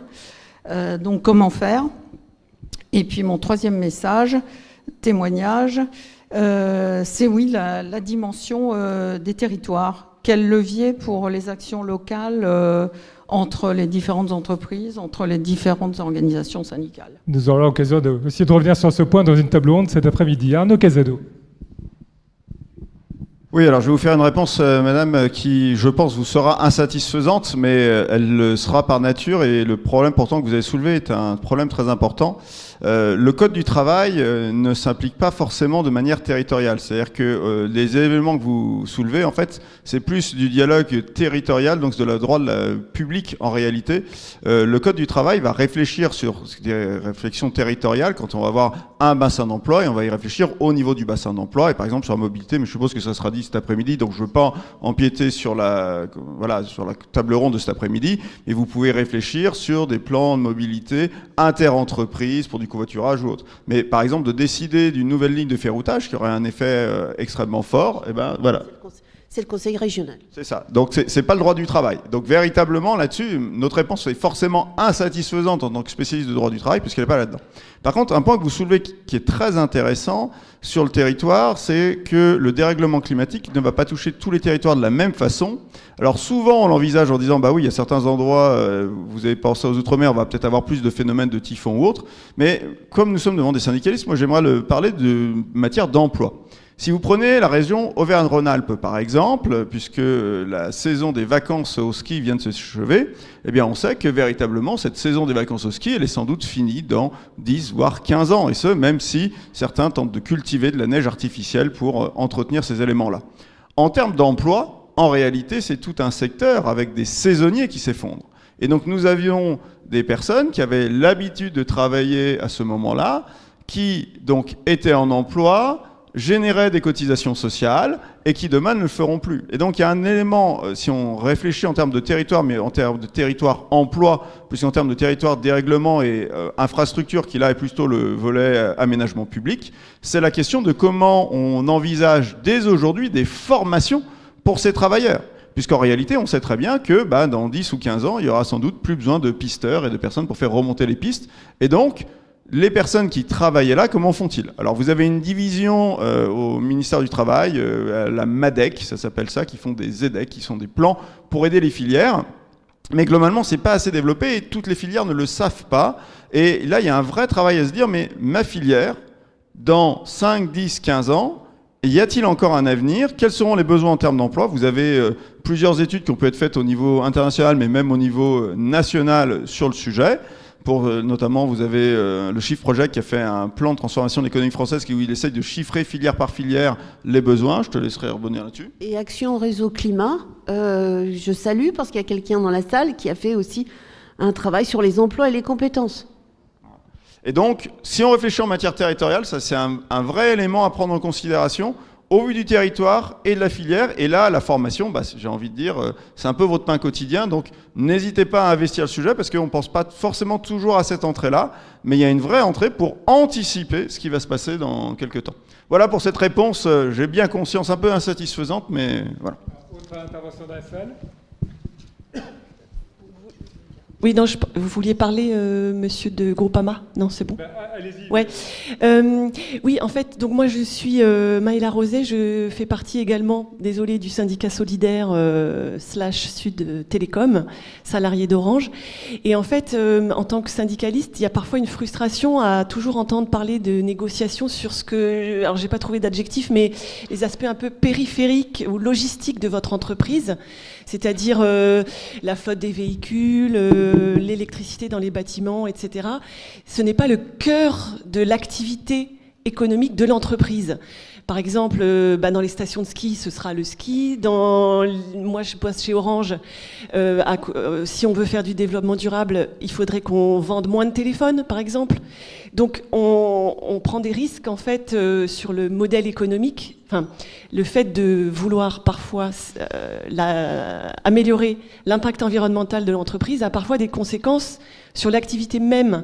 Et est-ce que les syndicats comment faire pour négocier avec l'entreprise, sachant que lorsqu'on demande à l'entreprise de faire des efforts au niveau écologique, parfois on met en difficulté certains emplois. Donc là, vous parliez de la formation, de se reformer pour faire d'autres métiers, mais c'est pas simple en fait. Et alors j'ai une petite question vraiment très ciblée sur les assurances. Ça part d'une anecdote personnelle. J'ai cherché pendant très longtemps à trouver une assurance qui accepterait d'assurer ma caravane pour que j'ai le droit de la louer à d'autres personnes, parce que je trouve ça très écologique de pouvoir faire bénéficier de mon bien que je possède pour d'autres personnes. Eh bien, il n'y a aucune assurance qui accepte ce genre de choses, alors que ça fait partie des critères de développement durable de permettre l'usage plutôt que la possession. Donc ce sont des choses toutes simples, mais voilà, en tant qu'assureur, vous avez peut-être une piste. Il y a une assurance qui le fait, je ne vais pas la nommer pour ne pas vous contrarier. Mais voilà, c'est un exemple plus d'aller dans le cœur de l'activité de l'entreprise plutôt que tout ce qui est autour. Madeleine Gilbert. Oui, donc ça mobilise le concept de modèle d'affaires. Effectivement, mais vous parlez des téléphones. Si on veut parler de ça, tous nos téléphones, ils sont reliés, modèle d'affaires. Alors je fais court, hein, je fais la synthèse de la synthèse, hein, tout ce qui est terres rares, extraction, droits humains. Voilà, c'est des choses aussi auxquelles on doit penser. Donc, comment ? Non, mais voilà, donc on est tous liés à des contraintes. L'entreprise est liée à des contraintes, le consommateur est lié à des contraintes. Donc ça veut dire changer moins son téléphone, être réaliste sur ce qui mobilise sa conception et comment on peut faire de la réparation ou par rapport à ça, si j'étais PDG d'une entreprise, je dirais je vais travailler sur l'éco-conception et les critères ERC. Éviter, compenser et reconditionner. Voilà. Donc voilà, c'est ça. Et c'est se questionner sur mon usage à moi. Comment je fais ? Moi, mon téléphone, ça fait 5 ans que je l'ai. Hein, et j'espère qu'il va me claquer dans les pattes, mais j'essaierai de le faire réparer. Enfin, excusez-moi, c'est un peu direct, mais voilà, c'est réfléchir à ça. On me dit tout le temps, pourquoi tu changes pas de téléphone ? Ben non, je changerai pas de téléphone, parce que derrière, voilà, il y a des droits humains, il y a de l'extraction, il y a des gamins qui travaillent dans des mines de je sais pas quoi. On va pas faire le détail, mais on voit que c'est compliqué. Et donc, quand on revient à notre sujet, les organisations syndicales ont cette vocation à challenger les directions, à se questionner elles-mêmes, à poser des questions environnementales au CA de l'entreprise, aux dirigeants, dans les CSE, d'une manière générale. Alors, on ne dit pas que c'est simple et que la solution, on la trouve du jour au lendemain, mais il y a des solutions qui sont mobilisables. Et puis pour en revenir aux emplois, effectivement, 150 000 emplois, mais avec des mutations. Alors le CGP, le secrétariat général à la transition écologique dit on va créer des emplois, il y en a qui sont détruits, mais aujourd'hui, il y a une vraie étude à faire. Et il y a des gens qui travaillent au ministère pour savoir effectivement quels sont ces emplois en mutation. Qu'est-ce qu'on va faire de ces gens-là ? Alors, je ne répondrai pas à votre problématique particulière de caravane parce que j'en ai pas forcément la compétence. Mais le sujet plus global que vous évoquez est effectivement particulièrement intéressant. C'est comment arriver à concilier pérennité sociale, pérennité économique, pérennité de l'emploi, tout en étant dans un modèle de fonctionnement ou un modèle d'affaires qui soit plus économe en utilisation de ressources et favoriser la seconde main, le réemploi, le réusage, la proximité, limiter le transport, limiter... voilà, alors c'est des actions, par exemple, limiter les goodies qui viennent de pays asiatiques, fabriqués dans des conditions qu'on ne maîtrise pas, utilisant du plastique et venant par avion cargo. C'est vraiment être dans de la proximité, être dans du circuit court et accompagner des clients qui eux-mêmes sont vertueux dans le sens où ils favorisent la transition écologique, la transition douce, le réemploi et le développement durable et la consommation la plus limitée possible des hydrocarbures et des matières rares, parce qu'effectivement, on n'a qu'une seule planète, donc on n'arrêtera pas de respirer, on n'arrêtera pas de boire de l'eau, on n'arrêtera pas de consommer, mais il faut certainement consommer mieux, consommer moins peut-être, et consommer en faisant du réemploi, du réusage, et effectivement, en ne se jetant pas systématiquement lors des Black Friday sur le nouveau téléphone qui vient de sortir et en changer tous les 6 mois ou tous les ans et amener le matériel qu'on utilise vraiment jusqu'au bout de sa fin de vie et éventuellement le faire réparer pour qu'il dure encore plus longtemps et limiter les extractions. On peut prendre encore quelques questions, essayer de faire bref. Bonjour, donc Isabelle Lebis, Fédération Énergie et salariée d'Enedis. J'aimerais revenir sur une dimension dont on entend peu parler en termes de dialogue social, qui est celle de l'impact des activités de nos entreprises, et en cela je rebondis sur la question précédente, sur la santé et l'environnement, donc en dehors de l'entreprise. Donc on a beaucoup parlé ici en termes d'environnement, on a peu parlé d'impact sur la santé. Alors je voudrais juste rappeler que nous sommes en Ille-et-Vilaine, que jusqu'au milieu des années 70, à Saint-Grégoire, des camions remplis d'amiante à ciel ouvert traversaient encore la ville. Donc on voit bien que ces éléments-là sont un petit peu difficiles à prendre en compte, qu'ils sont cependant nécessaires, mais qu'ils ne sont pas forcément intégrés par les représentants du personnel en termes de dialogue social.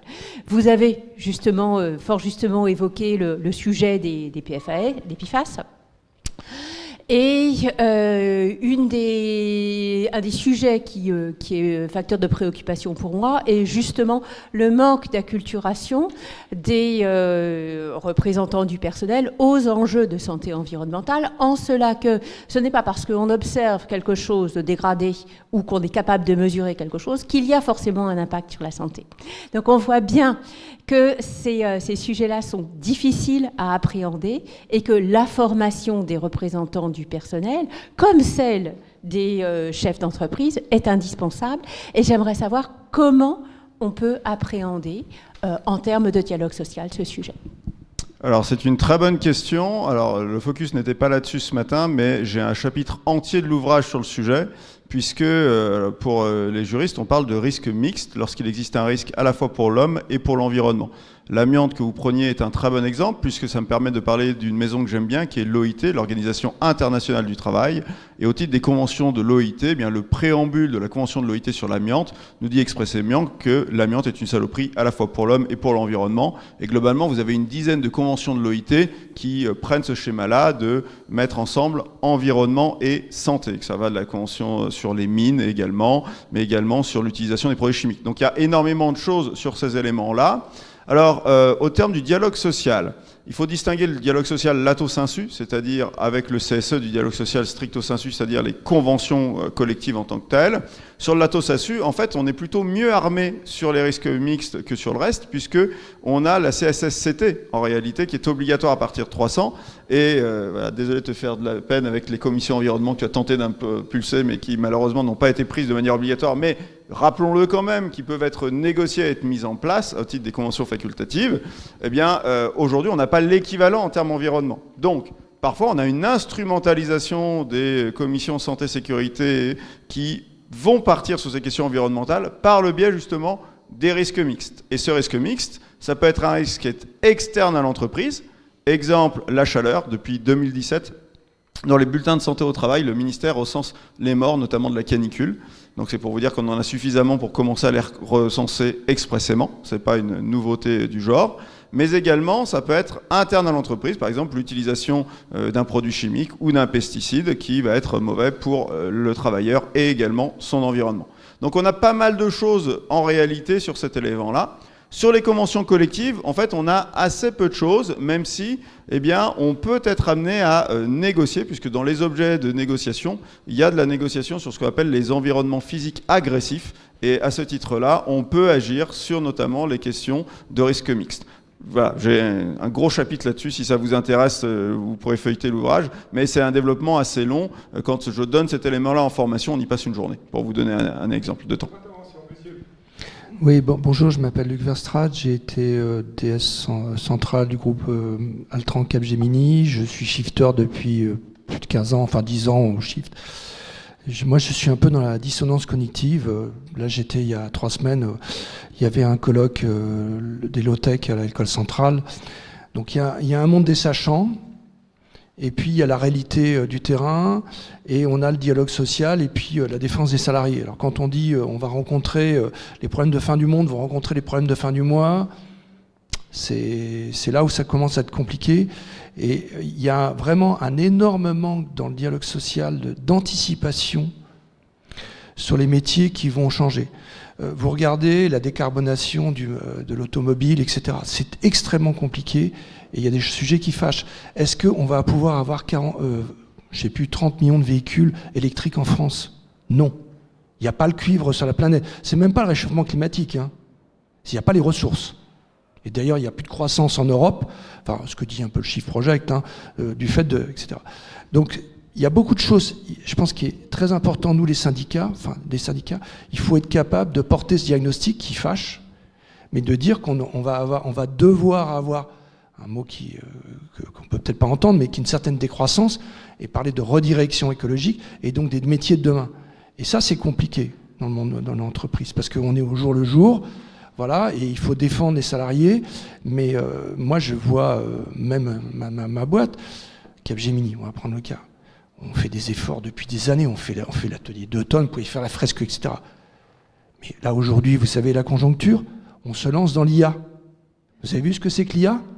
C'est 30 ou 40% d'augmentation électrique en plus. Et personne ne maîtrise. Oui, par rapport à ça, c'est toutes les politiques publiques et tout l'intellect qui n'est pas relié à toutes les conséquences et aux études d'impact. Par exemple, pour la mobilité, voilà, ce qu'a décidé l'Europe, il n'y a pas eu une étude d'impact sur véhicules électriques, transition, comment je fais? Par rapport aux métaux, par rapport aux emplois, ça a été des décisions unilatérales. Alors ça dérange quand on dit ça, mais voilà, qu'est-ce que je fais par rapport à vos métaux pour construire mes véhicules, à la technologie employée, à la transition des métiers? Rien. Par rapport à ça. Puis vous parlez de l'IA, il n'y a pas que ça dans l'IA. Il y a aussi, j'en reviens, c'est pas mon dada, mais les droits humains. Hein, qui est-ce qui génère l'IA derrière? Parce que on parle, mais oui, l'IA va changer les métiers, certes. Hein, on tape, on demande au chat, là, et puis il vous sort des trucs tout écrit. Mais il y a derrière, comment ça se génère tout ça? Il y a des gens qui sont dans des prisons aux États-Unis et dans le monde qui cliquent sur des boutons pour vous dire si c'est bien, si c'est mal et qui sont payés 3 € la journée. Ça dérange personne, ça? Personne le challenge? Moi, ça me dérange. Et ça, personne ne se pose la question. Alors effectivement, augmentation de l'électricité, mais derrière, comment on va gérer tout ça? Ça questionne, c'est des vraies questions. La face cachée de l'IA. Je me permets juste un petit élément. Je pense qu'il faut distinguer 2 niveaux, puisque la majorité des personnes qui sont intervenues étaient plutôt en entreprise, hein, au niveau du CSE ou DES, à ce niveau-là. Ce niveau-là, on peut réfléchir sur son entreprise, sa filiale, elle va aller dans 15 ans. Mais il y a un deuxième niveau qui est le niveau étatique, c'est-à-dire qu'il faut qu'à un moment donné, c'est l'État lui-même qui se dise, mais en réalité, comment je vais planifier pour justement accompagner la transition, qu'elle soit le moins destructrice d'emplois possible, voire qu'elle soit créatrice d'emplois. Et donc, en fait, il faut vraiment trouver comment articuler ces 2 niveaux, et ce n'est pas forcément les mêmes réponses aux 2. Voilà. Moi, je vais pas révéler des secrets d'alcôve, mais quand on était au CGP, voilà, au secrétariat général, au ESG, planification, il y a eu une commission spéciale qui s'est justement réunie sur comment on fait, comment on planifie. Moi j'ai challengé, je dis mais il faut vraiment réfléchir sur les emplois. Il faut faire une étude. Moi ça m'a épaté parce que ils m'ont dit ah oui effectivement c'est la base. Donc effectivement, c'est les politiques publiques, c'est l'État qui doit mener ces réflexions. Alors certes, il y a des think tanks qui donnent des avis, mais c'est quand même l'État qui doit réfléchir. Il y a quand même pas mal de fonctionnaires, de hauts fonctionnaires et de matières grises pour évaluer aussi et mettre en cohérence avec des politiques européennes. Voilà, donc sujet complexe. Oui, bonjour François Pinet, moi je suis délégué syndical CFE-CGC. Déjà, monsieur Dumarty, si vous êtes disponible la prochaine fois que je viens négocier le télétravail dans mon entreprise, je vous prends avec moi, parce que votre collègue DRH chez moi n'est pas du tout des mêmes avis que vous. Et sinon, je rebondissais sur ce que vous avez dit tout à l'heure sur les critères RSE qu'on peut mettre dans un accord d'intéressement, par exemple. Comment dire ? En fait, je pense au greenwashing. Si c'est pour mettre des critères RSE, pour mettre quelque part des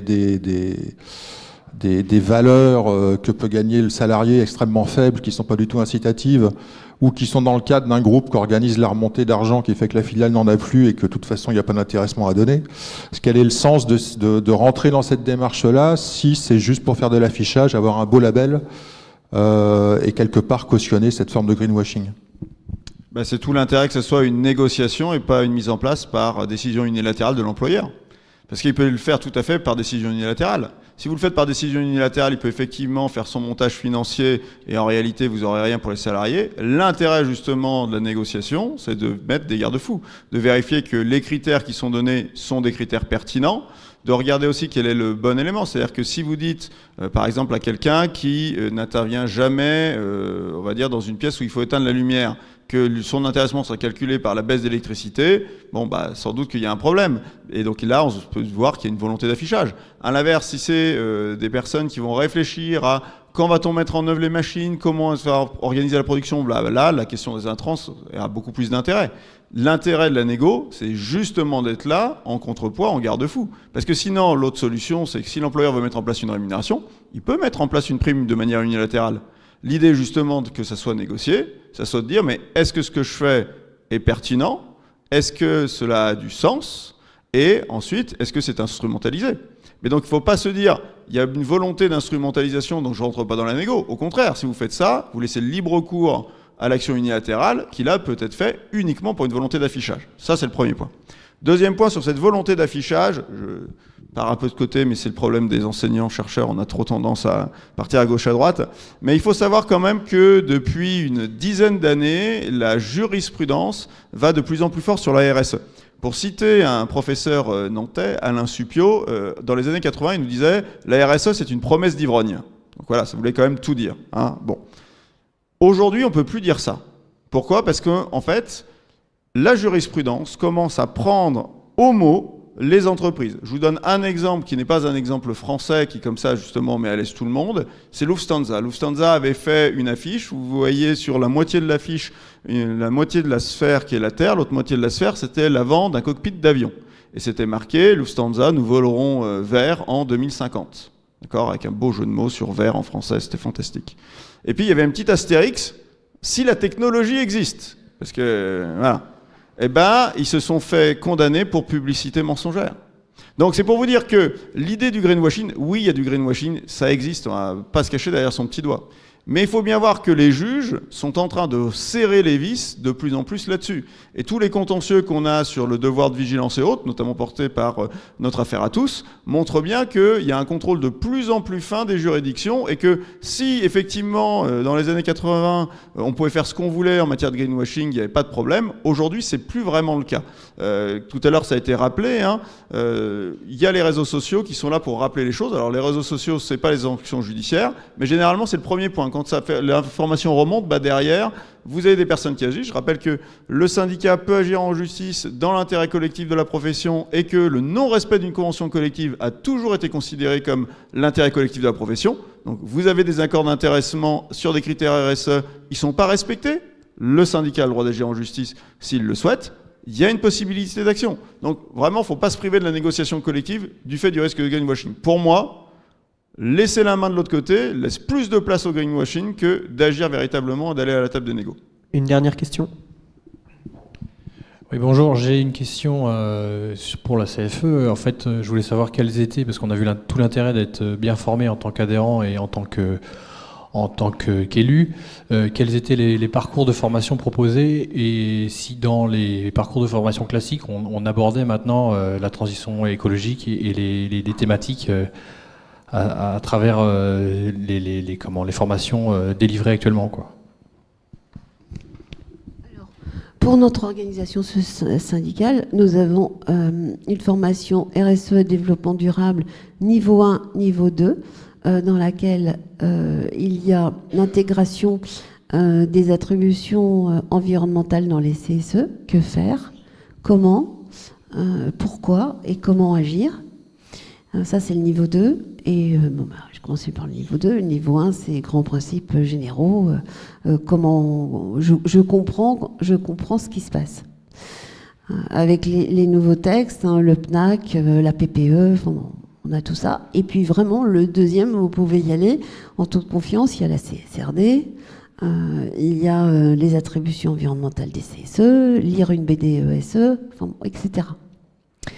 Et puis il y a aussi l'autre formation qui est une journée d'information sur biodiversité et entreprise.